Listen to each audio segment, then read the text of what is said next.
પોરબંદરમાં ગણેશજીના સ્થાપનના 5 દિવસ સુધી પૂજા અર્ચના કર્યા બાદ અસ્માવતી ઘાટ સહિત 4 સ્થળોએ ગણેશ વિસર્જન કરવામાં આવ્યું હતું, જેમાં અબીલ ગુલાલની છોડો અને અગલે બરસ તો જલ્દી આના નારા સાથે લોકો દ્વારા મોટી સંખ્યામાં ગણેશ વિસર્જન કરાયું હતું।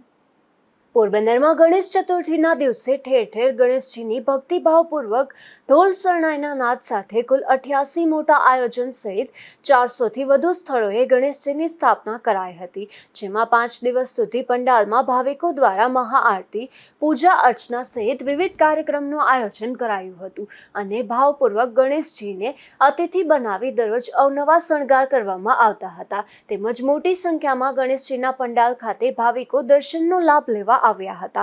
ત્યારબાદ રવિવારે 300 સ્થળોએથી ભક્તિભાવપૂર્વક ડુંડાળા દેવને વિદાય અપાઈ હતી અને ભક્તો દ્વારા અબીલ ગુલાલની છોડો ઉડાડી ડીજે અને ઢોલ શરણાઈના નાદ સાથે ગજાનનને ભાવપૂર્વક વિદાય આપી હતી। શહેરના રાજમાર્ગો અબીલ ગુલાલના રંગોથી રંગાઈ ગયા હતા અને ઠેર ઠેર અગલે બરસ તું જલ્દી આ અને 1 2 3 4 ગણપતિનો જય જયકારની ધૂનો વાગતી હતી।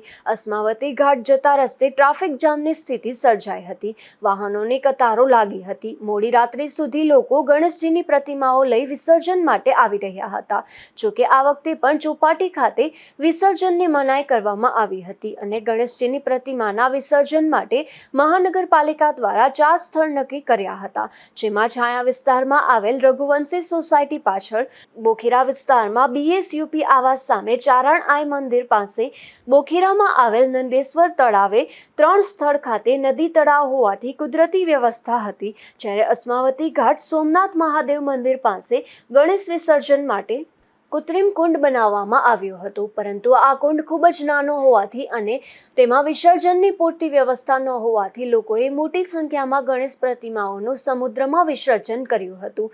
અસ્માવતી ઘાટ પાસે દરિયા કિનારે કોઈ અનિચ્છનીય બનાવ ન બને તે માટે પૂરતો પોલીસ બંદોબસ્ત ગોઠવી દેવાયો હતો, ઉપરાંત ફાયર બ્રિગેડની ટીમો પણ સતત તૈનાત રાખવામાં આવી હતી।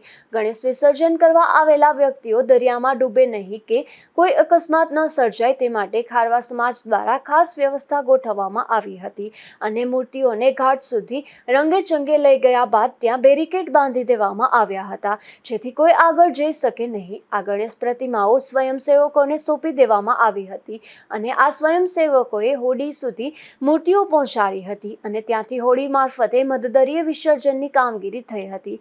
કોઈ વ્યક્તિ દરિયાકાંઠે નજીક જાય નહીં તે માટે ચાપતો પોલીસ બંદોબસ્ત ગોઠવી દેવામાં આવ્યો હતો।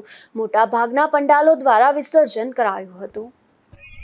પોરબંદર આજે ગણેશ વિસર્જનનો અહીંયા અસ્માવતી ઘાટ ખાતે કાર્યક્રમ રાખેલો છે। પોરબંદરની વાત કરીએ તો પોરબંદરમાં મોટાભાગના ગણપતિ આજે 5મા દિવસે વિસર્જન થાય છે। લગભગ 80% મૂર્તિઓનું આજે અસ્માવતી ઘાટ ખાતે વિસર્જન થઈ રહ્યું છે। અસ્માવતી ઘાટે લોકો, ભાવિકો શ્રદ્ધાપૂર્વક પોતાના ગણપતિનું વિસર્જન કરી શકે આ માટે પૂરતો પોલીસ બંદોબસ્ત રાખવામાં આવેલો છે। તમામ સુરક્ષાની તકેદારી રાખવામાં આવેલી છે। અહીંયા બેરિકેડ્સની વ્યવસ્થા છે, લાઇટિંગની વ્યવસ્થા છે, ફાયર બ્રિગેડની ટીમ પણ હાજર છે અને ખાસ કરીને પોલીસ દ્વારા કોઈ પણ દુર્ઘટના ન બને એના માટે વિશેષ તકેદારીઓ માટે ડ્રોનથી પણ અમે સર્વેલન્સ રાખી રહ્યા છીએ અને હાલમાં લગભગ 200 કરતાં વધારે પોલીસ અધિકારી અને જવાનો બંદોબસ્ત ઉપર તૈનાત છે અને સંપૂર્ણ શાંતિપૂર્ણ માહોલની અંદર ગણેશ વિસર્જનની કાર્યવાહી હાલમાં ચાલુ છે।